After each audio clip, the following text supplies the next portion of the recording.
मेरे प्यारे विद्यार्थियों और उन सभी लोगों को जो इस वीडियो को देख रहे हैं, मेरी तरफ से नमस्कार।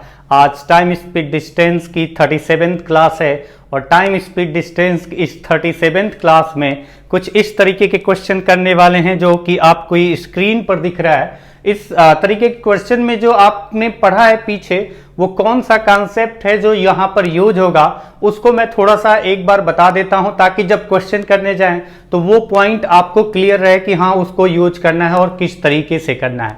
फिलहाल मैं इसमें जो यूज होने वाला है वो पॉइंट है रिलेटिव स्पीड का। और रिलेटिव स्पीड का पॉइंट में आपका कंडीशन क्या है कि रिलेटिव स्पीड के बारे में हमने पढ़ा है कि एक तो होता है रिलेटिव स्पीड अपोजिट डायरेक्शन में और एक हमने पढ़ा था रिलेटिव स्पीड सेम डायरेक्शन में। तो अगर अपोजिट डायरेक्शन में अगर रिलेटिव स्पीड की बात की जाती थी तो हम लोगों ने डिस्कस किया था, पीछे जो वीडियो हो चुकी है, मैंने बहुत सारी वीडियो अपलोड की थी रिलेटिव स्पीड पर बेस्ड क्वेश्चन बना करके, तो उसमें मैंने डिस्कस भी किया था रिलेटिव स्पीड क्या होती है। एक ऑब्जेक्ट का दूसरे ऑब्जेक्ट के रिस्पेक्ट में जो स्पीड होती है वो रिलेटिव स्पीड होती है। एक ऑब्जेक्ट का दूसरे ऑब्जेक्ट के सापेक्ष में जो गति है वो आपका रिलेटिव स्पीड होती है, सापेक्ष गति होती है। तो अपोजिट डायरेक्शन में रिलेटिव स्पीड हम लोगों ने डिस्कस किया था कि अपोजिट डायरेक्शन में रिलेटिव स्पीड होता है, दो स्पीड दी गई है तो दोनों स्पीड का सम। और अगर सेम डायरेक्शन की बात की जाए, अगर सेम डायरेक्शन की बात की जाए तो रिलेटिव स्पीड होता है दोनों स्पीड का डिफरेंस। अब यहां पर जो साइन लगाया है ये डिफरेंस का साइन मैंने लगाया है कि इसमें से जिसकी स्पीड ज्यादा होगी उसमें से छोटी वाली स्पीड, जो कम वाली स्पीड है, वो माइनस करेंगे। तो रिलेटिव स्पीड अपोजिट डायरेक्शन अगर होगा तो रिलेटिव स्पीड होता है दोनों स्पीड का सम, और अगर सेम डायरेक्शन हो तो रिलेटिव स्पीड होता है दोनों स्पीड का डिफरेंस।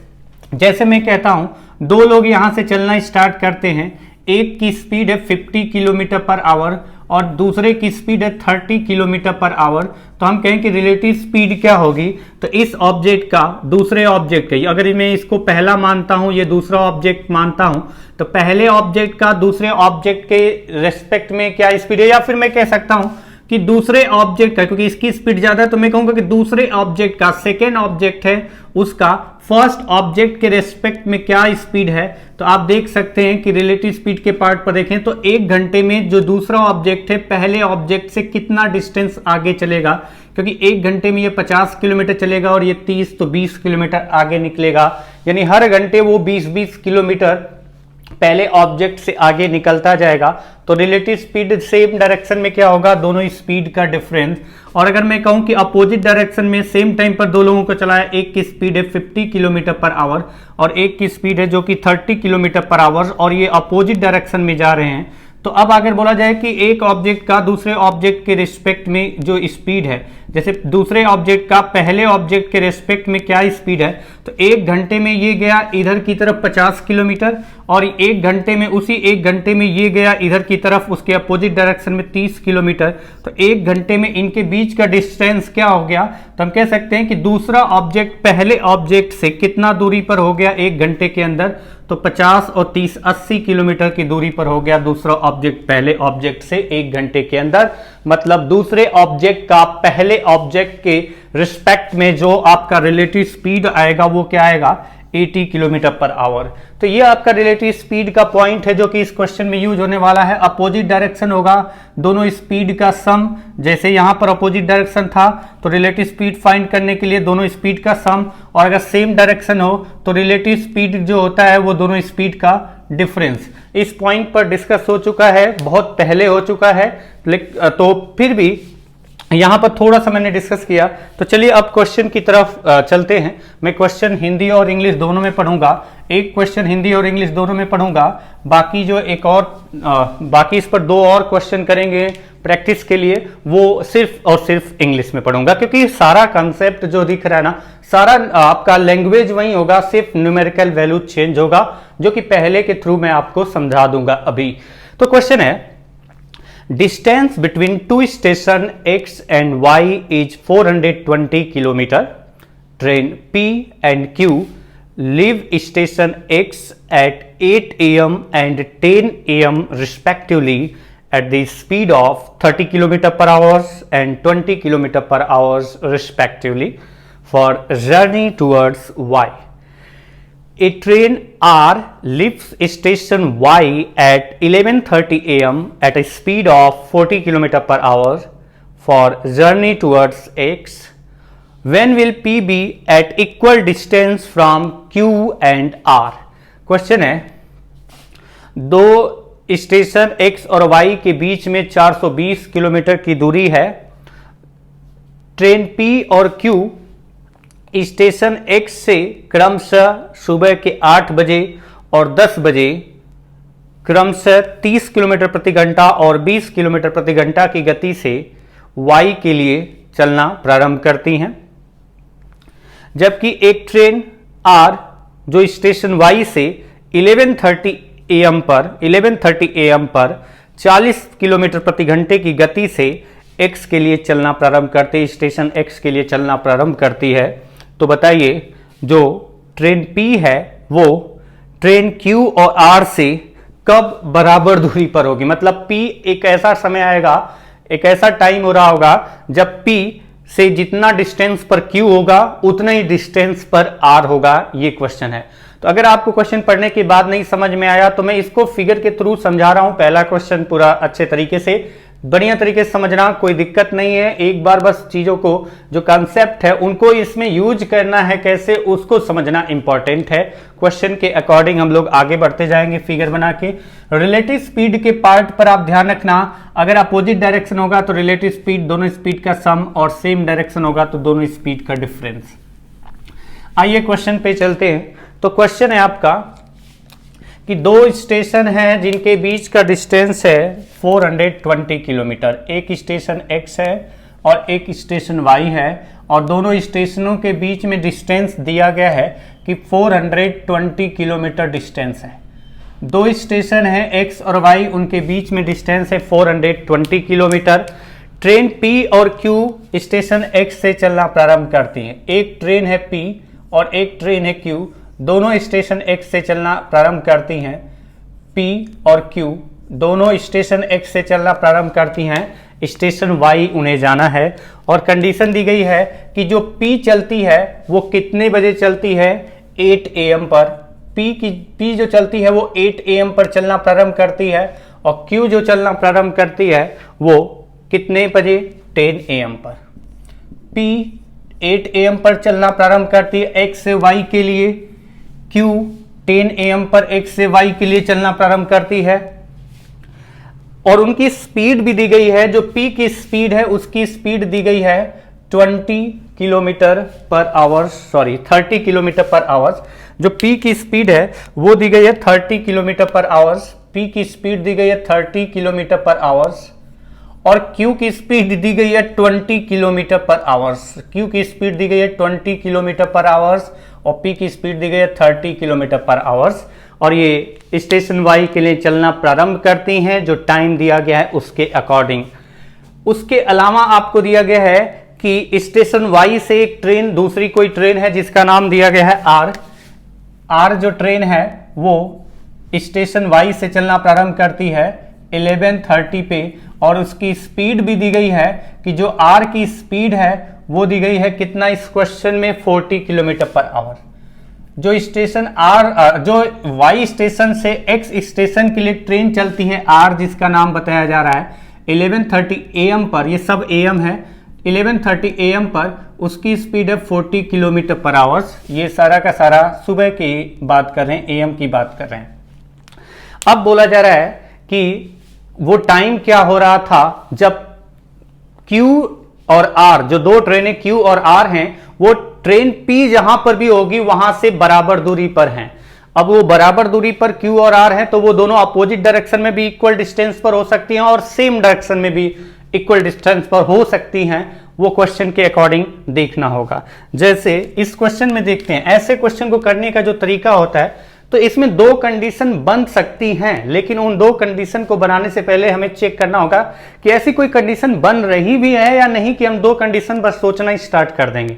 तो आपको अभी क्लियर हो जाएगा। जैसे ही मैं क्वेश्चन का फिगर के अकॉर्डिंग बढ़ना स्टार्ट करूंगा आपको समझा दूंगा कि केवल एक कंडीशन इसमें आपका अप्लीकेबल होगी, दूसरी कंडीशन नहीं होगी अप्लीकेबल। जैसे इसमें देख सकते हैं आप, ये 8 बजे चली थी, ये 10 बजे चली थी। 8 बजे चली थी, ये 10 बजे चली थी, तो 8 बजे जब ये चलना प्रारंभ करेगी तो स्पीड है 30, और ये यहां से कितने बजे चलेगी 11:30 पर। ये छोटा सा पॉइंट मैं थोड़ा सा डिस्कस कर रहा हूं कि इसमें जो दूसरी कंडीशन है क्या वो अप्लीकेबल होगी या नहीं, वो मैं डिस्कस कर रहा हूं।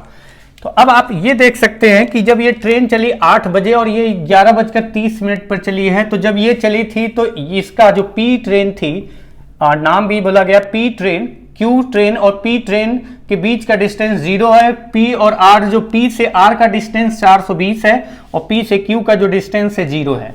अभी इस टाइम पर तो उनके बीच में डिस्टेंस बराबर नहीं है कि पी से आर जितना दूरी पर है पी से क्यू उतना ही दूरी पर है, नहीं। अब आप अगर इसको चला देते हैं, इसको चलाते हैं, जो सबसे लास्ट में ट्रेन चली है आर कितने बजे चली है, तो आर चली है 11:30 पे। तो 11:30 तक मैंने इसको पी को चलाया मैंने 11:30 तक, और जब 11:30 तक मैंने पी को चलाया है तो मैंने देखा 11:30 पर पी जो था वो स्टेशन एक्स से कितना आगे निकला है। 11:30 पर पी स्टेशन एक्स से आगे कितना निकला है, तो ये 30 की स्पीड से चल रहा था। जब ये ट्रेन चली तब तक मैंने चलाया इसको, तो 11:30 पर जो ट्रेन पी है वो कहां पर होगी, 8 बजे चली थी और 8 बजे से 11:30 तक, यानी कितने घंटे हुए 11:30 तक, 8 बजे से अगर देखें 11:30 तक तो कितने घंटे हुए, ये आपका हो गया 8 से 3 11, यानी 3 आवर्स 30 मिनट। 3 आवर्स 30 मिनट का मतलब हुआ कितना 7/2 आवर्स। तो हम कह सकते हैं कि 11:30 तक जब स्टेशन वाई से ट्रेन आर चलना प्रारंभ करती है तब तक पी जो ट्रेन थी स्टेशन एक्स से कितना दूरी निकल चुकी है, यानी 3.5 घंटे तक चली है। तो 7/2 आवर्स तक चले ट्रेन पी, 7/2 आवर्स तक ट्रेन पी चले और 30 की स्पीड है, तो कितना डिस्टेंस कवर करेगी, तो speed into time, speed 30 into time 7/2 hours, ये आपका आ रहा है 105 किलोमीटर। अच्छा, यहां पर जो पॉइंट मुझे बताना था वो आप समझ लो कि दूसरी कंडीशन ऐसी तो नहीं है, मतलब मैं ये बताना चाहता था कि कहीं ऐसा ना हो कि P आगे निकलता जाए और R से इधर जितना डिस्टेंस बचे इधर Q से भी उतना ही डिस्टेंस बचे 11:30 से पहले। तो ऐसा क्वेश्चन में कोई कंडीशन अप्लीकेबल नहीं होगी। उसका रीजन क्या है कि आप देख सकते हैं P 11:30 तक X से कितना आगे निकल चुका है 105। तो हम कहेंगे जो ट्रेन Q है उससे क्या डिस्टेंस है 105 किलोमीटर होगा 11:30 तक, नहीं। 11:30 तक Q जो होगा वो 10 बजे चलना प्रारंभ किया, तो ये 11:30 तक ये और आगे की तरफ जाएगा। जब आगे की तरफ जाएगा इसकी स्पीड कम है तो वो P से तो आगे नहीं निकलेगा, लेकिन P और Q के बीच में 11:30 पर जो डिस्टेंस होगा P और Q के बीच में 11:30 पर वो 105 से कम होगा। ये पॉइंट आपको क्लियर है। 11:30 पर P और Q के बीच में जो डिस्टेंस होगा वो 105 से कम होगा, क्योंकि 11:30 पर P X से 105 किलोमीटर आगे है और Q 10 बजे चला था, तो 1.5 घंटे में कुछ डिस्टेंस कवर करेगा। जैसे 11:30 पर ये कितना आगे निकलेगा तो आप देख सकते हैं इसकी स्पीड है 20 और इंटू 11:30 तक अगर 10 बजे चला है तो 10 से 11:30, अगर 10 से 11:30 की बात करें, 10 से 11:30 तक की बात करें तो ये आपका आता है 1.5 घंटे, मतलब 3/2 आवर्स। 3/2 आवर्स चला है और स्पीड कितना है 20, तो 3/2 इंटू 20 स्पीड इंटू टाइम, ये आपका आ गया 30 किलोमीटर। तो हम कह सकते हैं कि 11:30 पर P और Q के बीच में जो डिस्टेंस था वो कितना था 75 किलोमीटर। 11:30 पर P और Q के बीच में डिस्टेंस कितना था, तो वो था 75 किलोमीटर। 11:30 पर P और Q के बीच में डिस्टेंस कितना था, तो 75 किलोमीटर। और 11:30 पर R और P के बीच में डिस्टेंस कितना है, तो वो आप यहां से देख सकते हैं कि 11:30 तक R और P में जो डिस्टेंस है वो आपका 420 में से 105 हटा दो, टोटल 420 है। 105 अगर हम निकाल देते हैं इसमें से तो हमारा बचेगा कितना 315 किलोमीटर। 11:30 पर P से R जो था वो 315 किलोमीटर डिस्टेंस पर था और P से Q जो था वो मैक्सिमम 105 हो सकता है, लेकिन 105 नहीं है, 105 नहीं है, वो आगे निकला है, तो और डिस्टेंस कम हो गया है। इसका मतलब यह है कि 1130 से पहले P और R इक्वल डिस्टेंस पर नहीं हो सकते। ये कंडीशन मैं इसलिए बता रहा हूं क्योंकि हो सकता है जब क्वेश्चन ज्यादा घुमाया जाए, ये तो अभी घुमाया ही गया है क्वेश्चन, लेकिन कभी कभी बहुत ज्यादा घुमा दिया जाता है, तो उस केस में प्रॉब्लम हो सकती है, आपका आंसर कुछ और मैच करे और आंसर कुछ और है। तो लेवल तो क्वेश्चन को इधर उधर घुमा के बढ़ाया जा सकता है, तो मैं उसकी बात नहीं कर रहा हूं। इस पर्टिकुलर क्वेश्चन में मैं बस इतना समझाना चाहता हूं कि 1130 तक P से R जितना दूरी पर है, P से Q उतना दूरी पर नहीं होगा, उससे कम ही होगा। 1130 से पहले भी कम होगा और 1130 तक भी P और Q के बीच का डिस्टेंस कम होगा, P और R के बीच के डिस्टेंस था जिस उससे, यानी 1130 पर P और R के बीच में 315 किलोमीटर दूरी है। अगर ये Q चला भी नहीं होता तब भी इनके बीच में केवल 105 किलोमीटर का दूरी होता। अगर 1130 से पहले की बात करें तो 1130 से पहले P जो होगा थोड़ा और इधर होगा, और इधर होगा, तो इधर जहां आपका R से डिस्टेंस P का जो होगा वो 315 से ज्यादा होगा और Q का डिस्टेंस 105 से कम होगा, तो वो इक्वल डिस्टेंस हो ही नहीं सकता 1130 से पहले। ये बेसिक पॉइंट था जो मैं आपको समझाना चाहता था कि ऐसा ना हो कि 1130 से पहले ही P और Q, जो P से Q का जो डिस्टेंस है और P से जो R का डिस्टेंस है वो इक्वल हो जाए, तो ये पॉसिबल नहीं है, इसमें कंफ्यूज होने की जरूरत नहीं है। 1130 पर ये छोटा सा पॉइंट अब थोड़ा ध्यान से समझना, अब क्वेश्चन का सॉल्यूशन निकलने वाला है। ऐसे क्वेश्चन में आपको क्या करना है, आपको तब तक चलाना है जब जो सबसे लास्ट में चला था, वो जब चला था तब तक बाकी ट्रेनों को चला के देखो कि उनके बीच में डिस्टेंस कितना है, और फिर उसके बाद क्या करना है वो मैं आपको बता दे रहा हूं। अब यहां पर रिलेटिव स्पीड बड़ा इंपॉर्टेंट रोल प्ले करने वाला है, और वो क्या पॉइंट है वो आप देख सकते हैं।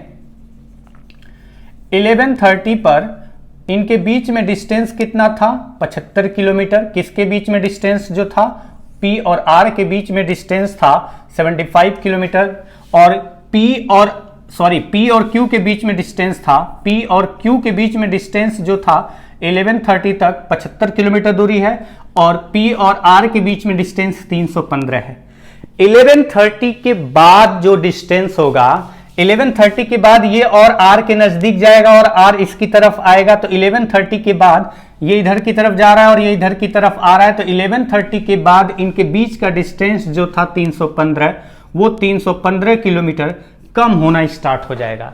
यानी 1130 के बाद P जो जा रहा था Y की तरफ और R जो आ रहा था X की तरफ, तो 1130 के बाद ये जब चलेंगे तो इनके बीच का डिस्टेंस कम होना स्टार्ट हो जाएगा, यानी 315 से कम होना स्टार्ट हो जाएगा। और 1130 के बाद P और Q के बीच का डिस्टेंस बढ़ना स्टार्ट हो जाएगा। बढ़ तो तब भी रहा था, लेकिन 1130 के बाद P और Q के बीच का डिस्टेंस बढ़ेगा, ये कंफर्म है, क्योंकि 1130 के बाद अगर आप देखो तो इसकी स्पीड कितनी थी, तो ये आपको पता है इसकी स्पीड है 30 किलोमीटर पर आवर्स। R की स्पीड कितनी है, तो ये आपको पता है 40 किलोमीटर पर आवर, और Q की स्पीड कितना है जो कि इधर जा रहा है, उसकी स्पीड है 20 किलोमीटर पर आवर। तो 1130 पर इनके बीच में डिस्टेंस 75 किलोमीटर है। 1130 के बाद ये 1 घंटे में 30 किलोमीटर आगे जाएगा, तो ये 1 घंटे में कितना आगे जाएगा, 20। यानी 1130 के बाद 1 घंटे में P जो होगा वो Q से कितना अधिक चलेगा, 10 किलोमीटर। यानी P और Q के बीच का डिस्टेंस हर घंटे किस स्पीड से बढ़ेगा, तो 10 किलोमीटर हर घंटे बढ़ेगा, यानी 10 किलोमीटर प्रति घंटा, जो कि आपका रिलेटिव स्पीड होगा, जो मैंने अभी डिस्कस किया था सेम डायरेक्शन में। तो हमें पता है कि 1130 के बाद जो 75 किलोमीटर दूरी थी P और Q के बीच में, वो बढ़ना स्टार्ट हो जाएगी। किस स्पीड से बढ़ेगी, तो 10 किलोमीटर हर घंटे में बढ़ेगी, क्योंकि ये 30 किलोमीटर 1 घंटे में चलेगा, ये 20 किलोमीटर चलेगा, तो P Q से 10 किलोमीटर अधिक चल रहा है, तो हर घंटे 10 किलोमीटर इनके बीच का डिस्टेंस बढ़ेगा। तो और इसके अलावा अगर हम ये देखें तो हर घंटे में P और R के बीच में जो डिस्टेंस है वो क्या होगा, कम होगा, क्योंकि हर घंटे ये 30 कवर करेगा और ये 40, यानी एक घंटे 11:30 के बाद अगर एक घंटे बाद ये 40 इधर से आ जाएगा और 30 ये इधर से चला जाएगा, तो एक घंटे में 40 और 30 कम हो गया, यानी 40 और 30 कितना कम हो गया, 70 किलोमीटर। तो हम कहेंगे कि हर घंटे इनके बीच का जो डिस्टेंस होगा वो 70 किलोमीटर प्रति घंटे की गति से कम होना स्टार्ट हो जाएगा रिलेटिव स्पीड से, क्योंकि अपोजिट डायरेक्शन में है तो इनके बीच का डिस्टेंस रिलेटिव स्पीड से कम होगा, यानी दोनों स्पीड के सम से जो स्पीड, दोनों स्पीड का सम करने पर जो स्पीड आएगी, जो रिलेटिव स्पीड आएगी उस स्पीड से कम होगा। अब आते हैं क्वेश्चन पे। ये पहला क्वेश्चन है इसलिए मैं एकदम पूरा डिटेल से इसको समझा रहा हूं। अब आप देखिए थोड़ा सा ध्यान से, अगर आपको साफ नहीं दिख रहा तो मैं अभी थोड़ी देर में रफ कर दूंगा इस इक्वेशन को बनाने के बाद। P और Q के बीच में डिस्टेंस कितना था, 75 किलोमीटर 11:30 पर। 11:30 AM पर 11:30 बजे P और Q के बीच में डिस्टेंस जो था वो 75 किलोमीटर था, और इसके बाद ये 75 से बढ़ना स्टार्ट हो जाएगा। 75 किलोमीटर से जो डिस्टेंस था हर घंटे 10 किलोमीटर इनके बीच का डिस्टेंस बढ़ना स्टार्ट होगा, और इनके बीच का डिस्टेंस हर घंटे कितना कम होना स्टार्ट हो जाएगा, 70 किलोमीटर। तो अब आप यहां पर छोटा सा पॉइंट देखिए कि अगर ये 75 से बढ़ना स्टार्ट होगा और ये 315 जो था इनके बीच में डिस्टेंस 11:30 पर 315 था, 11:30 पर 75, 11:30 के बाद ये इनके बीच का डिस्टेंस बढ़ना स्टार्ट हो जाएगा P और Q के, और 11:30 के बाद P और R के बीच का डिस्टेंस घटना स्टार्ट हो जाएगा, डिक्रीज होना स्टार्ट हो जाएगा। तो वो टाइम क्या होगा, जब P से Q का जो डिस्टेंस आपका बढ़ करके इतना हो जाएगा 75 प्लस और 315 माइनस, तो वो कितने समय के बाद ऐसा होगा कि P और Q के बीच का जो डिस्टेंस होगा टोटल और P और R के बीच का जो डिस्टेंस होगा टोटल वो इक्वल हो जाएगा। कैसे होगा, ये 75 से बढ़ता जाएगा और ये 315 से घटता जाएगा, तो एक ऐसा टाइम आएगा कि वो 315 से इतना घट जाएगा डिस्टेंस और ये 75 से इतना बढ़ जाएगा डिस्टेंस कि ये जो P और Q के बीच का डिस्टेंस है और ये जो P और R के बीच का डिस्टेंस है वो इक्वल हो जाएगा। तो ये पॉइंट है आपका। तो इसी को मैं समझा रहा हूं कि किस तरीके से हो रहा है। तो हमें वो टाइम नहीं पता है कि 11:30 बजे के बाद कितने घंटे बाद इनके बीच का डिस्टेंस P और R के बीच का डिस्टेंस उतना ही होगा जितना P और Q के बीच का डिस्टेंस। तो हमने कहा P और R के बीच का डिस्टेंस 75 किलोमीटर था, 10 किलोमीटर प्रति घंटे की गति से इनके बीच का डिस्टेंस बढ़ेगा, तो कितने समय के बाद इनके बीच का डिस्टेंस जो होगा P और Q के और P और R के बराबर होगा। तो जितने समय PQ को चलाएंगे उतने समय R भी चलेगा। तो मान लेते हैं कि कितने समय बाद, ऐसा कितना समय बाद आएगा इनके बीच का डिस्टेंस जब बराबर होगा, कितने समय के बाद, तो मैंने कहा कि T आवर्स के बाद इनके बीच का डिस्टेंस इक्वल हो जाएगा। तो T आवर्स के बाद अगर इनके बीच का डिस्टेंस इक्वल हो जाएगा, 11:30 के बाद T आवर्स लगेगा जब इनके बीच का डिस्टेंस इक्वल हो जाएगा, किसके बीच का, P और Q के और P और R के। तो वो पॉइंट T, हमने कहा कि T आवर्स के बाद ऐसी कंडीशन आएगी कि P और Q के बीच डिस्टेंस उतना ही होगा जितना कि P और R के बीच में। तो वो T आवर्स में 11:30 के बाद T आवर्स में P और Q के बीच का डिस्टेंस कितना बढ़ेगा, तो इनके बीच का डिस्टेंस 10 की स्पीड से बढ़ेगा, और कितने समय तक, T आवर्स तक। तो स्पीड इनटू टाइम। और P और R के बीच में जो डिस्टेंस होगा 11:30 के बाद कम होगा, और कितने समय में, मैंने बोला है T आवर्स में, तो ये T आवर्स इनके बीच का डिस्टेंस बढ़ा और T आवर्स इनके बीच का डिस्टेंस घटा। तो T आवर्स तक इनके बीच का डिस्टेंस किस स्पीड से घटेगा, तो 70 की स्पीड से, रिलेटिव स्पीड से 70T। तो हमने कहा T आवर्स के बाद P और Q के बीच का जो डिस्टेंस होगा टोटल और P और R के बीच में जो डिस्टेंस होगा टोटल वो इक्वल होगा। ये मैंने माना है T आवर्स के बाद। तो वो T की वैल्यू कितनी आएगी, तो आप इसको देख सकते हैं। अगर मैं इसको इधर लाता हूं तो ये आ जाएगा 80T इजिकल टू, मैं अगर इसको इधर ले जाऊं तो 315 माइनस 75 इजिकल टू 240, यानी T equal to 240 divided by 80 equal to 3 hours. तो यहां पर कंडीशन आ गई, मैंने आवर्स में माना था क्योंकि स्पीड किलोमीटर पर आवर्स में थी। तो हम कहेंगे 3 घंटे के बाद, 11:30 के बाद 3 घंटे लगेंगे जब P और R के बीच में जितना डिस्टेंस बचेगा P और Q के बीच में उतना ही डिस्टेंस होगा। तो P और Q के बीच में डिस्टेंस उतना ही होगा जितना P और R के बीच में, वो कितने समय बाद, तो 11:30 के 3 घंटे बाद, t बराबर 3 आ रहा है 3 घंटे बाद, तो 11:30 में अगर 3 घंटे अगर जोड़े 3 आवर्स जोड़े इधर 0 मिनट, तो ये आपका 03 11 3 14 14:30 का मतलब हुआ 2:30 PM। 2:30 PM पर P और Q के बीच में उतना ही डिस्टेंस होगा जितना कि P और R के बीच में डिस्टेंस होगा। तो ये क्वेश्चन को मैंने एक ही बात को कई बार रिपीट कर करके बताया है, ताकि अगर आपको कहीं पर भी डाउट हो तो वो 1 2 बार 3 बार कर दूं, बता दूं, जिससे आपका डाउट क्लियर हो जाए। तो चलिए अगले क्वेश्चन में करते हैं। अगले क्वेश्चन में थोड़ा सा मैं पूरा फिगर ना बना करके थोड़ा कम वैल्यू लिखूंगा, क्योंकि बहुत सारी बातें बता चुका हूं, तो उसमें सिर्फ क्वेश्चन का आंसर निकालने की तरफ मूव करेंगे। तो ये क्वेश्चन है, मैं इंग्लिश में जरूर पढ़ूंगा ताकि आपको भी पढ़ने का टाइम और समझने का टाइम मिले। Distance between two station X and Y is 385 kilometre. Train P and Q leave station X at 9 AM and 10:30 AM respectively at the speed of 40 km per hour and 25 km per hour respectively for journey towards Y. A train R leaves station Y at 11:30 AM at a speed of 50 km per hour for journey towards X. When will P be at equal distance from Q and R?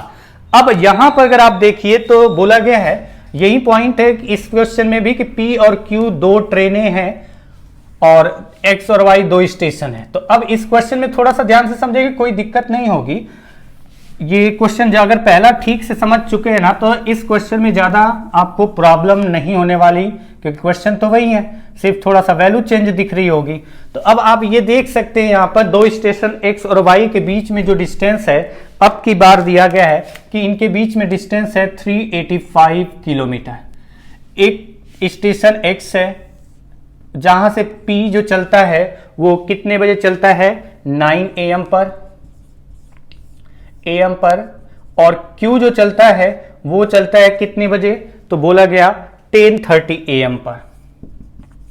10:30 AM पर ये 9 AM पर चला, ये 10:30 AM पर चला। P की speed दी गई, जो कि दी गई है 40 किलोमीटर पर आवर्स। P की स्पीड दी गई है 40 किलोमीटर पर आवर्स, और Q की स्पीड दी गई है 25 किलोमीटर पर आवर्स। Q की स्पीड दी गई है 25 किलोमीटर पर आवर्स।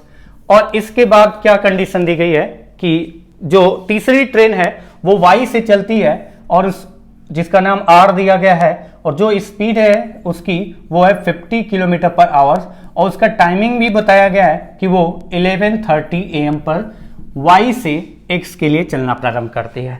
तो मैंने कहा था ऐसे क्वेश्चन में एक बार चेक कर लेंगे, चांसेज आपके जो एग्जाम में आने के वो इसी तरीके का क्वेश्चन आ सकता है। और ये प्री का तो नहीं, मेंस का क्वेश्चन हम कह सकते हैं।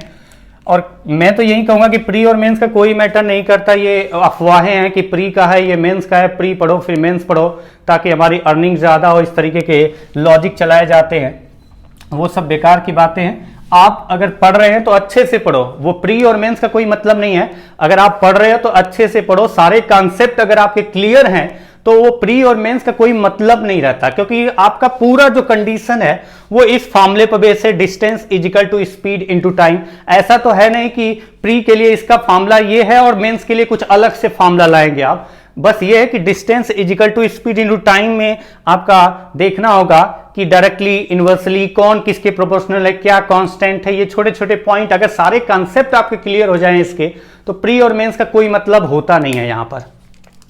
अब आप देख सकते हैं यहां पर कि इसकी स्पीड 9 AM पर चला 40 की स्पीड से, 10:30 AM पर Q चला 25 की स्पीड से, Y से चला था 50 किलोमीटर पर आवर की स्पीड से 11:30 AM पर R। तो इनके बीच में डिस्टेंस, किसके बीच में, P और Q के बीच का जो डिस्टेंस उतना ही होना चाहिए जितना कि P और R के बीच का डिस्टेंस।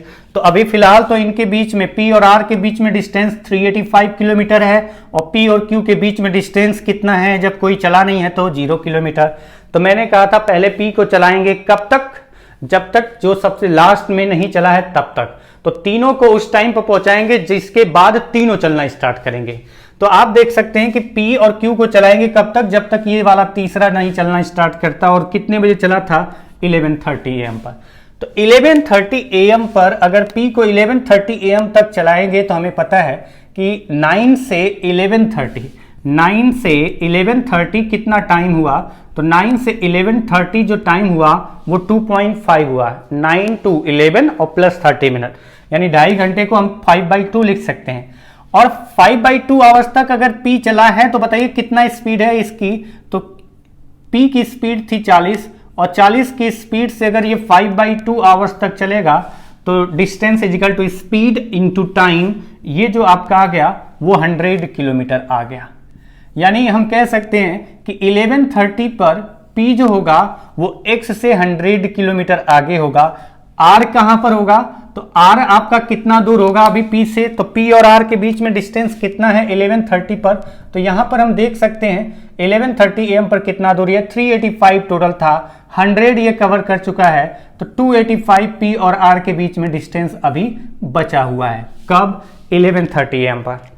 11:30 AM पर P और R के बीच में डिस्टेंस है 285 और 11:30 AM पर P और Q के बीच में कितना डिस्टेंस है, तो Q जो होगा 10:30 पर चला है, 11:30 तक अगर चलेगा इसको चलाना है तो 10:30 से 11:30 तक यानी कितने घंटे, तो हम कह सकते हैं 10:30 से 11:30 1 आवर्स, और क्या स्पीड है इसकी 25, यानी टोटल कितना डिस्टेंस ये कवर किया, तो ये डिस्टेंस कवर किया 25 किलोमीटर। अच्छा, अगर ये 25 किलोमीटर कवर किया है तो हम कह सकते हैं 11:30 AM पर P और Q के बीच का जो डिस्टेंस होगा, P और Q के बीच का जो डिस्टेंस है वो कितना है, तो 11:30 AM पर P और Q के बीच में डिस्टेंस 75 किलोमीटर का है, क्योंकि ये टोटल 100 था, 25 चल लिया, बचा 75, 100 माइनस 25, और P और R के बीच में कितना डिस्टेंस है 285। 11:30 से पहले अगर हम देखें तो P जो होगा और पीछे होगा, तो R जो है, R से जो डिस्टेंस होगी P की वो 11:30 से पहले 285 से ज़्यादा होगी, और 11:30 से पहले क्या ये 285 हो सकता है, जब ये यहाँ से यहाँ 100 किलोमीटर था, 11:30 से पहले की बात करेंगे तो ये 100 से भी कम ही होगा डिस्टेंस, ये हमें क्लियर है। तो पहले तो 11:30 AM से पहले तो इनके बीच का डिस्टेंस P और Q के बीच का डिस्टेंस उतना नहीं होगा जितना कि P और R के बीच का डिस्टेंस। मैं वही पॉइंट फिर से रिपीट कर दिया। अब आ जाइए क्वेश्चन पे।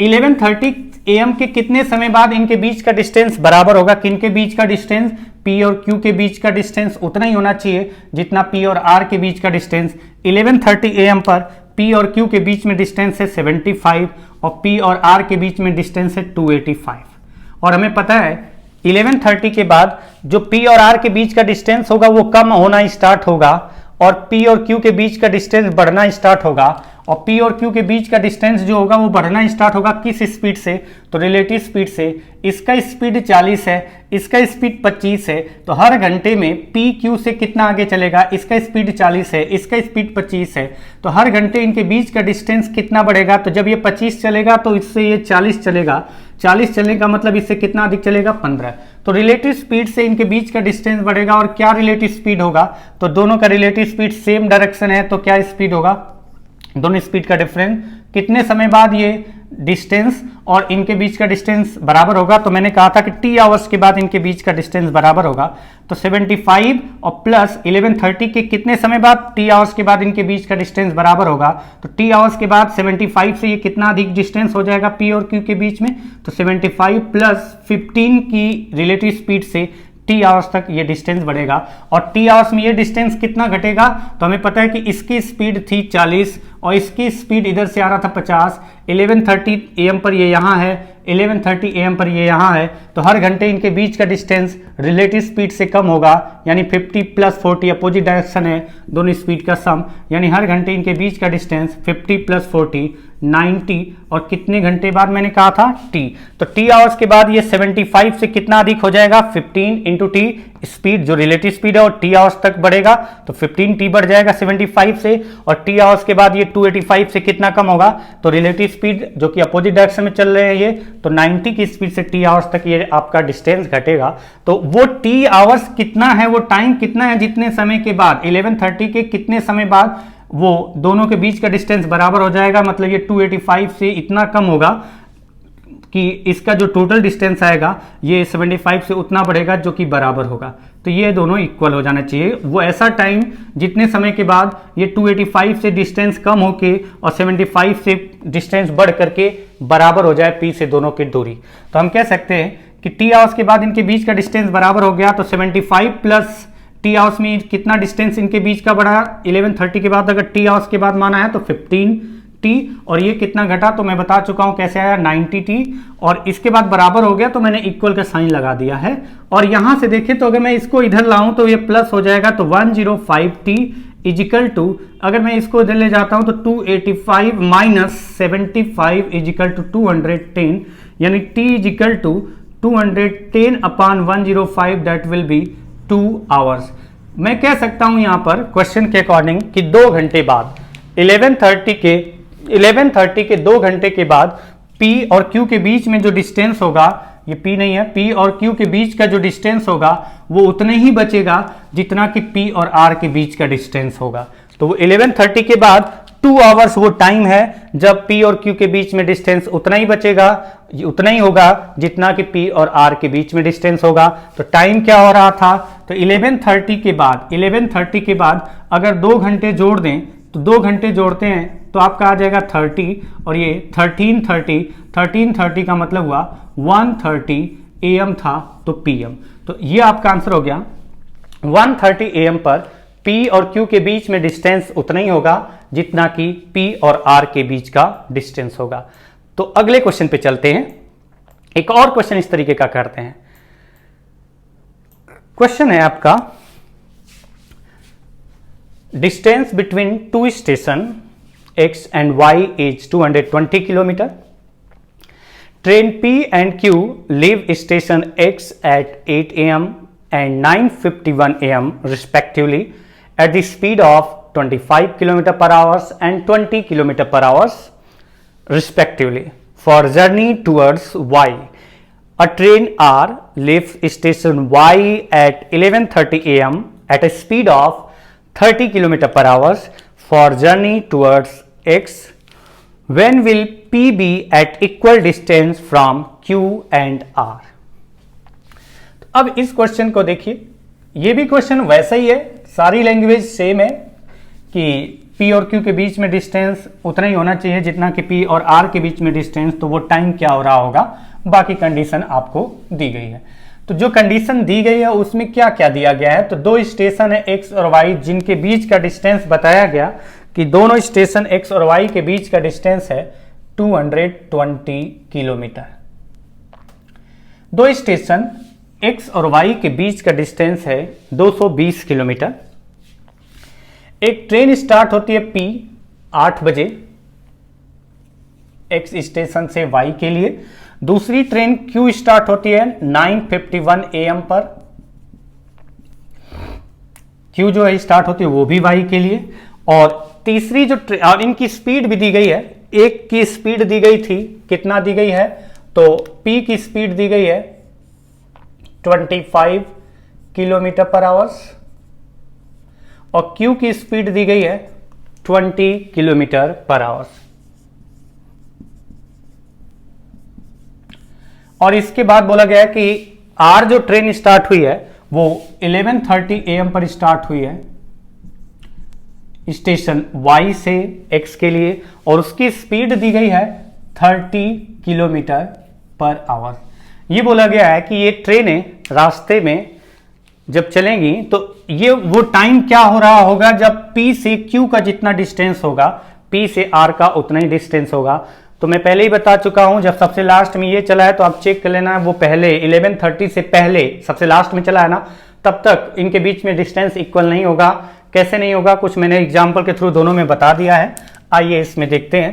पहले इसको चलाएंगे कब तक, 11:30 तक। 11:30 तक किसको चलाएंगे, ट्रेन P को। तो 11:30 तक ट्रेन P को चलाएंगे तो X से कितना दूरी पर जाएगी, 8 से 11:30, 8 से 11:30 अगर देखें तो कितने टाइम का अंतर आता है, 8 से 3 11, 3 घंटे 30 मिनट, मतलब 7/2 आवर्स। तो 7/2 आवर्स तक ट्रेन, कौन सी ट्रेन चली है, P, किस स्पीड से, 25 की स्पीड से। तो time, distance is equal to time into speed speed है 25, अगर मैं इसको मल्टीप्लाई करता हूं तो ये आ रहा है 87.5 किलोमीटर। तो यहां पर आ गया P x से कितना दूरी आगे निकल चुकी है, तो ये आ गया 87.5 किलोमीटर। ट्रेन P 11:30 AM पर स्टेशन X से कितना आगे निकल चुकी है, 87.5 किलोमीटर। और ट्रेन Q स्टेशन X से कितना आगे निकली है 11:30 AM तक, तो वो आप फाइंड कर सकते हैं, क्योंकि आपको पता है कि ये जो ट्रेन Q है वो 9:51 पर चली है, 9:51 पे चली है। तो थोड़ा सा लॉजिक अगर आप ध्यान देना तो बड़ा सिंपल तरीका है। अगर मैं कहता हूं 10 बजे के बाद, 10 बजे के बाद कितने मिनट हुआ, इसके बाद कितने मिनट हुआ, मिनट के अकॉर्डिंग देखो, 10 से 11 कितना हुआ 60 मिनट, और प्लस 11:30 मतलब 30 मिनट, और प्लस 10 बजे से पहले कितना था ये 9 मिनट, यानी 9, टोटल 99 मिनट तक कौन चला है, 99 मिनट तक। 11:30 तक अगर आपको क्यू को चलाना है, 11:30 तक अगर आपको क्यू को चलाना है तो कितने मिनट चलेगा क्यू, जो ट्रेन क्यू है वो 99 मिनट चलेगी। 99 मिनट चलने का मतलब है कितना डिस्टेंस कवर करेगी, तो स्पीड जो है क्यू की कितनी है 20, और अगर 20 स्पीड है किलोमीटर पर आवर्स में, तो टाइम आवर्स में होना चाहिए, जो कि आपका मिनट में है, तो उसको 60 से डिवाइड करके आवर्स में कन्वर्ट किया, तो किलोमीटर पर आवर्स इंटू आपका आवर्स, तो आपका रिजल्ट किलोमीटर में आ जाएगा। तो ये आपका कितना आ गया 33 किलोमीटर। अगर ये 33 किलोमीटर हुआ तो आप बताइए P और Q के बीच में डिस्टेंस 11:30 पर कितना था, तो 11:30 पर P और Q के बीच में जो डिस्टेंस था वो आप देख सकते हैं कि P और Q के बीच में डिस्टेंस था 87.5 माइनस 33 अगर करते हैं तो 54.5 आ गया। तो हम कह सकते हैं इनके बीच में डिस्टेंस है 54.5। 11:30 AM पर P और Q के बीच में डिस्टेंस कितना होगा, तो वो डिस्टेंस होगा 54.5 किलोमीटर। P और Q के बीच का डिस्टेंस 11:30 पर 54.5, और P और R के बीच में डिस्टेंस कितना होगा, तो 220 टोटल था, उसमें से ये चल लिया 87.5, तो 220 माइनस 87.5 इजिकल टू, ये आपका पॉइंट अगर देखें तो जीरो कैसे भी कैलकुलेट करते हैं, मुझे तो ये याद है कि 132.5 आएगा। यहाँ से कैरी ओवर 10 से 5 गया 5 बचा 9, 9 से 7 गया 2, 11 8 3 132.5, तो 132.5।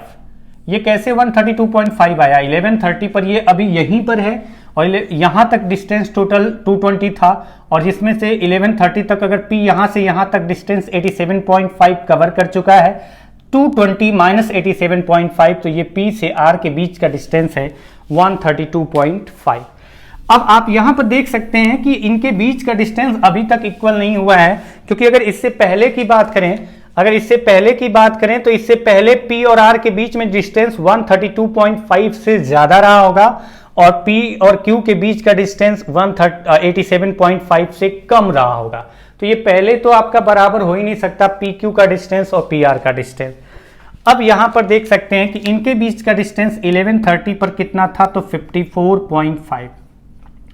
तो बोला गया कितने बजे, तो मैंने कहा 11:30 के T आवर्स के बाद P और R का डिस्टेंस उतना ही होगा जितना PQ का डिस्टेंस होगा, तो T आवर्स के बाद P और R का डिस्टेंस उतना ही होगा जितना कि PQ का डिस्टेंस होगा। तो वो T आवर्स, T की वैल्यू क्या है, वो टाइम कितना समय होगा, 11:30 के बाद कितना समय बाद P और R के बीच का डिस्टेंस उतना ही होगा जितना कि P और Q के बीच का डिस्टेंस है। तो 11:30 पर इनके बीच का डिस्टेंस 54.5 है, किसके बीच का, P और Q के बीच का। 11:30 के बाद इनके बीच का डिस्टेंस बढ़ेगा, और किस स्पीड से बढ़ेगा, इसका स्पीड 25, इसका स्पीड 20, तो ये 25 चलेगा, ये 20, यानी हर घंटे ये 5 किलोमीटर ज़्यादा Q से आगे निकलेगा, तो यानी 5 की स्पीड से, ये बता चुका हूं पीछे के 2 क्वेश्चन में। तो 5 किलोमीटर पर आवर से इसकी स्पीड आ जाएगी, क्योंकि इसकी स्पीड है 25 और इसकी स्पीड है 20 किलोमीटर पर आवर्स। तो हमें पता है कि हर घंटे में ये 5 किलोमीटर अधिक चलेगा, सेम डायरेक्शन में रिलेटिव स्पीड 5, उसके अकॉर्डिंग T आवर्स बाद कितना डिस्टेंस हो जाएगा P और Q के बीच का, तो 54.5 प्लस हर घंटे 5 बढ़ेगा, T आवर्स में कितना बढ़ जाएगा 5T, तो इतना डिस्टेंस हो जाएगा। और वो उसी T आवर्स में P और R के बीच में डिस्टेंस कितना हो जाएगा था 132.5, अब ये माइनस होगा क्योंकि हर घंटे ये 25 किलोमीटर इधर से चलेगा और ये 30 किलोमीटर चलेगा, यानी हमें पता है कि हर घंटे इनके बीच का डिस्टेंस 30 + 25 यानी रिलेटिव स्पीड कितना आएगा, 55 की स्पीड से कम होगा, यानी -55t। तो t आवर्स के बाद ये 54.5 से 5t बढ़ जाएगा और t आवर्स के बाद ये 55t कम हो जाएगा। तो वो t की वैल्यू क्या होगी जब ये दोनों पार्ट इक्वल हो जाएंगे, दोनों डिस्टेंस इक्वल हो जाएंगे, pq का डिस्टेंस और pr का डिस्टेंस। तो t को अगर हम एक साइड लाते हैं तो ये आ गया 60t इजिकल टू, मैं अगर इसको उधर ले जाता हूं, इसको अगर उधर ले जाऊं तो ये 132.5 कैंसिल, ये आपका आ गया इसमें से अगर मैं 4 को माइनस करूं तो 12 - 4 8 78, ये आपका आ गया 78 और 78 आ गया। तो t की वैल्यू कितनी आ जाएगी, 78/60। अगर आप थोड़ा सा लॉजिक लगाएं तो 60 से डिवाइड करें, आवर्स में कितना होगा, 1 घंटे, और कितना बच गया, तो 60 से डिवाइड किया, एक बार बचा आपका 18 मिनट। तो हम कह सकते हैं 1 आवर्स 18 मिनट के बाद P और Q के बीच का डिस्टेंस उतना ही होगा जितना कि P और R के बीच का डिस्टेंस। तो 1 आवर्स 18 मिनट 11:30 के बाद 1 आवर्स 18 मिनट यानी कि आपका आ जाएगा 8 4 और ये हो जाएगा 12:48। जैसे ही 12 बजता है वैसे ही AM की जगह क्या हो जाता है, PM। तो आपका आंसर होगा 12:48 PM पर P और Q के बीच का डिस्टेंस उतना ही होगा जितना कि P और R के बीच का डिस्टेंस होगा। ये रहा आपकी इस पैटर्न पर जो क्वेश्चन आज हम लोगों ने डिस्कस किया। एक और क्वेश्चन करते हैं, सिंपल ही है समझिए, लेकिन बात यह है कि उस पर एक ही क्वेश्चन करेंगे, उस पर कई सारे क्वेश्चन नहीं करेंगे क्योंकि उसमें इतना अच्छा मतलब बहुत बड़ा कॉन्सेप्ट नहीं यूज हो रहा है, सिंपल क्वेश्चन है, इसलिए उस पर एक क्वेश्चन और करते हैं आज की क्लास में। ये क्वेश्चन है आपका, Abhinav started for the station half a kilometer from his home walking at 1 km/h to catch the train. After 3 minutes he realized that he had forgotten a document at home and returned with increased but constant speed to get it succeeded in catching the train. Find his later speed in km/h. अभिनव अपने घर से station के लिए 1 kilometre प्रति घंटे की गति से चलना प्रारंभ करता है और स्टेशन उसके घर से 1 किलोमीटर दूरी पर है। तो यहां पर क्वेश्चन में आपको कंफर्म होना चाहिए कि स्टेशन 1 किलोमीटर की दूरी पर है, सॉरी स्टेशन 1 किलोमीटर की दूरी पर नहीं, स्टेशन आधे किलोमीटर की दूरी पर है। अभिनव अपने घर से 1 किलोमीटर प्रति घंटे से आधा किलोमीटर दूरी पर स्थित स्टेशन पर ट्रेन पकड़ने के लिए चलता है। तो मैं इस बात को क्लियर करना चाहता हूं कि वो 1 किलोमीटर प्रति घंटे की गति से चल रहा है, तो इतना वो टाइम लेके चल रहा है कि जैसे ही वो पहुंचेगा वैसे ही ट्रेन आएगी, वो पकड़ेगा ट्रेन और चला जाएगा जहां पर भी जाना होगा। तो अगर उसमें थोड़ा सा भी गड़बड़ी होगी तो उसको लेट हो जाएगा, तो उसके अकॉर्डिंग क्वेश्चन बनाया गया। तो आगे है, तो जब निकला उसके बाद बोला गया जब वो घर से निकला उसके 3 मिनट बाद उसे पता चलता है कि वो अपना एक डॉक्यूमेंट घर पर ही भूल गया है। तो उसने क्या किया कि अब वो 3 किलोमीटर चल लिया, उसके बाद उसको पता चला कि उसकी डॉक्यूमेंट जो है घर पर भूल गया है। तो वो तुरंत वहां से अपने घर गया और डॉक्यूमेंट लिया और तुरंत स्टेशन गया। तो अब ये बताना है 3 मिनट बाद उसे पता चला कि वो अपना डॉक्यूमेंट घर पर भूल गया है, तो उसने अपनी स्पीड बढ़ा ली, एक कांस्टेंट स्पीड इतना बढ़ाई कि वो घर तक जाए, डॉक्यूमेंट ले और फिर स्टेशन जाए तो एग्जैक्ट उसी टाइम पर पहुंचे जिस टाइम पर उसे पहुंचना चाहिए था, पहले जिस अकॉर्डिंग चला था, जिस स्पीड से चला था। लेकिन अब वो 3 मिनट के बाद उसे पता चला कि डॉक्यूमेंट भूल गया है, तो उसने अपनी स्पीड बढ़ाना पड़ा क्योंकि अब वो टाइम पर नहीं पहुंचेगा, उसे अभी घर आना है, फिर से जाना है। तो उसने अपनी स्पीड बढ़ा दी। तो वो अपनी स्पीड को कितना किलोमीटर प्रति घंटा कर दे कि वो फिर से टाइम पर ही अपने वहां पर स्टेशन पर पहुंच जाए ताकि उसकी ट्रेन जाने ना पाए, छूट ना पाए। तो ये कंडीशन है क्वेश्चन में। इसमें कंफ्यूज मत होना कि वो 2 घंटे पहले ही जाके बैठा था, तो ये कंडीशन नहीं है, उसके पास इतना फुर्सत का टाइम नहीं है कि वो जाके वहां पर बैठेगा। और क्वेश्चन में अगर ऐसे लॉजिक लगाने बैठ जाएंगे रीजनिंग वाला तो फिर सारे क्वेश्चन ही गलत हो जाएंगे। इसमें तो आपका चोर पुलिस का भी क्वेश्चन होता है, चोर भाग रहा है, पुलिस पीछा कर रही है, चोर जाके घर में छिप जाए, पुलिस दौड़ाती रह जाए, क्या पकड़ा जाएगा चोर? नहीं। तो ये ज्यादा रीजनिंग लगाएंगे ना तो इस तरीके के क्वेश्चन में प्रॉब्लम हो जाती है। चलिए क्वेश्चन पे आते हैं। अभिनव जो था, अभिनव से स्टेशन, अभिनव के घर से स्टेशन कितना दूर है? तो अभिनव के घर से स्टेशन जो है वो दूरी स्टेशन की कितनी है बताया गया है कि स्टेशन की दूरी है आधा किलोमीटर। आधा किलोमीटर को क्या लिख सकते हैं? 500 मीटर, क्योंकि हमें पता है 1 किलोमीटर में कितना होता है? 1000 मीटर। तो अगर आधा किलोमीटर दूरी पर स्टेशन है तो अभिनव घर से जब चलेगा तो 500 मीटर कितने समय में कवर कर लेगा, उसके अकॉर्डिंग वो आपका डिस्टेंस है। तो बताइए उसकी स्पीड कितनी थी? अभिनव की स्पीड कितनी थी? अभिनव की स्पीड थी 1 किलोमीटर प्रति घंटा।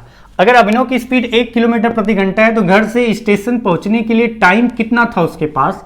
तो बता सकते हैं कि अगर उसका डिस्टेंस था 500 मीटर, 500 मीटर डिस्टेंस है स्टेशन तक का, और वो 1 किलोमीटर की गति से जाता तो स्टेशन एकदम एक्यूरेट टाइम पर पहुंचता है, ताकि उसकी ट्रेन सामने प्लेटफॉर्म पर खड़ी है और वो जाके बैठेगा, बस चल देगी, ये कंडीशन है। तो 500 मीटर की दूरी पर ट्रेन आपका स्टेशन पर है और ये यहाँ से चलता है आधा किलोमीटर दूरी पर है और किस स्पीड से चलता है? 1 किलोमीटर प्रति घंटे की इस गति से।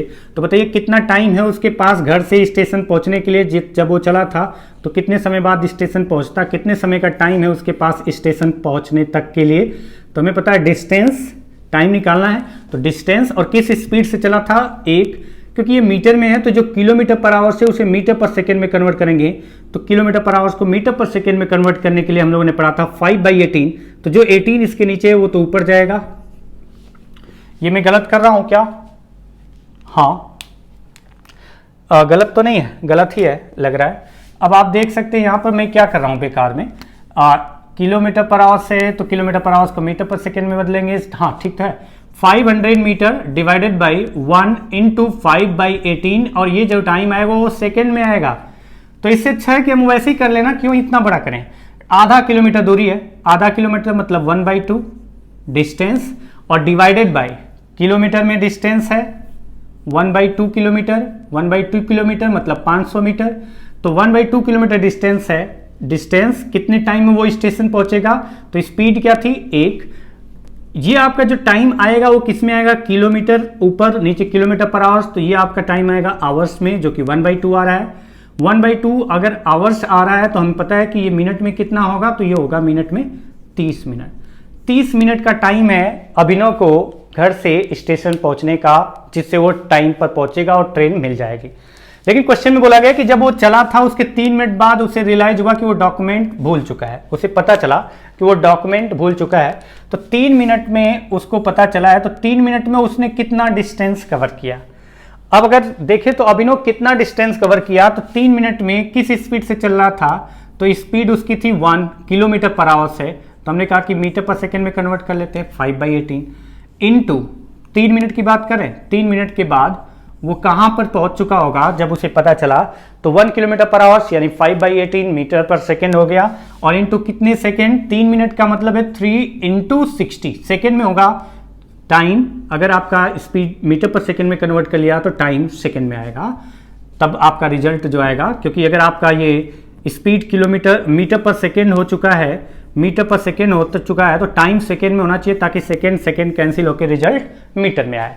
तो अब आपका यहां पर आ गया कितना? तो आप देख सकते हैं यहां पर कितना आ रहा है, आप 50 आ रहा है, 180 10 50 मीटर दूरी वो आगे निकला था यहां से। अगर आप यहां पर देखें तो वो 50 मीटर घर से आगे निकल चुका है, उसे पता चला है कि वो डॉक्यूमेंट भूल चुका है। यानी अगर 3 मिनट बाद उसे पता चला तो अब उसके पास कितना टाइम बचा है जिसमें उसको स्टेशन पहुंचना है? तो 30 मिनट टोटल टाइम था, 3 मिनट उसका निकल चुका है, 3 मिनट निकल चुका है, यानी 27 मिनट बचा है।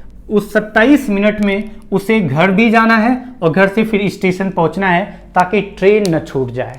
तो बताइए कितना डिस्टेंस चलना होगा उसे? तो हमें पता है कि यहां से वो जाएगा घर, कितना पीछे जाएगा? 50 मीटर, और 50 मीटर जाएगा, उसके बाद यहां से फिर से जाएगा स्टेशन जाएगा, यानी कितना? 500 मीटर। तो उसे जब उसे पता चला तो उसके बाद कितना डिस्टेंस चलना पड़ेगा डॉक्यूमेंट लेकर के वो स्टेशन पर पहुंचे? तो उसके लिए 50 मीटर जाना पड़ेगा पीछे, और फिर घर से फिर से स्टेशन यानी 500 मीटर जाना पड़ेगा, यानी टोटल डिस्टेंस कितना चलना पड़ेगा? तो 550 मीटर। अभिनव को जब उसे पता चला कि वो डॉक्यूमेंट भूल चुका है तो वो 50 मीटर आगे निकल चुका है। 3 मिनट हो चुका है, टोटल 30 मिनट का टाइम था जिसमें से 3 मिनट निकल गए, यानी 27 मिनट उसके पास बचा है स्टेशन पहुंचने के लिए। लेकिन अब वो स्टेशन जाने की जगह पहले जाएगा घर पर डॉक्यूमेंट लेगा, फिर उसके बाद स्टेशन जाएगा। तो जितना आगे आया है उतना पीछे जाएगा, यानी फिर घर जाएगा तो कितना चलेगा 50, और फिर घर से स्टेशन जाएगा तो कितना चलना पड़ेगा 500, यानी टोटल कितना चलना होगा 500 + 50। लेकिन कितने समय में? तो टोटल 30 मिनट में से 30 मिनट निकल चुका है, तो 550 मीटर चलना है, और कितने समय में? 27 मिनट में। तो अब बताइए किलोमीटर पर आवर में स्पीड बतानी है। 27 मिनट में उसे चलना है 550 मीटर। तो आपका स्पीड अगर निकालना है, speed equal to distance meter में है तो टाइम सेकेंड में होना चाहिए, ताकि मीटर पर सेकेंड आए। 27 × 60। तो ये जो आपका स्पीड आएगा, मीटर इतना डिस्टेंस चलना है 27 मिनट, यानी 27 × 60 सेकेंड में, तो आपका मीटर पर सेकेंड स्पीड आएगा। और हमें बताना है किस में है, किलोमीटर पर आवर्स में, तो हम मल्टीप्लाई करेंगे 18/5 और हमारा रिजल्ट आ जाएगा। और रिजल्ट क्या आएगा, 9 से डिवाइड करें 2, 9 से 3 कितना रहा, 0 0 कैंसिल, 5 से डिवाइड करते हैं तो 11 और कैंसिल हो रहा है। 2 से कितनी बार गया 3, तो ऊपर 11 बचा, नीचे 9, यानी हमारा आंसर आ जाएगा 11/9 किलोमीटर पर आवर उसको स्पीड रखनी पड़ेगी। कब के बाद? जब उसे रियलाइज हुआ कि वो डॉक्यूमेंट भूल चुका है, उसके बाद उसको 11/9 की स्पीड से चलना पड़ेगा, जिससे वो घर जाएगा, डॉक्यूमेंट लेगा और स्टेशन पर समय से पहुंचेगा। तो आज बस इतना ही करेंगे, लेकिन फिर से मैं आज यही बात कहूंगा कि अगर आप वीडियो देख रहे हैं तो आपको समझ में आ ही रहा होगा, और समझ में आ रहा है तो सब्सक्राइब जरूर कर लें। सब्सक्राइब करने के अलावा इसको शेयर भी कर दें अधिक से अधिक लोगों को, और मैक्सिमम शेयर करें। जहां पर भी आप सोशल प्लेटफॉर्म पर हैं, वहां जुड़े हुए हैं लोगों से, तो वहां शेयर करें। जो लोग पढ़ने वाले हैं उनको ये नहीं पता चले कि रिश्तेदारों को सेंड करने लगे, अपने बुआ को सेंड कर दिया, अपने फूफा को सेंड कर दिया, अपने नाना को सेंड किया, पता चला कि अपनी नानी को, दादा को सेंड करने लगे। तो ऐसा काम मत करना। जो लोग पढ़ने वाले हैं, जो आपसे जुड़े हैं, जो लोग प्रिपरेशन कर रहे हैं, अगर ये वीडियो आप देख रहे हैं, समझ रहे हैं, तो आप उनको शेयर जरूर करें।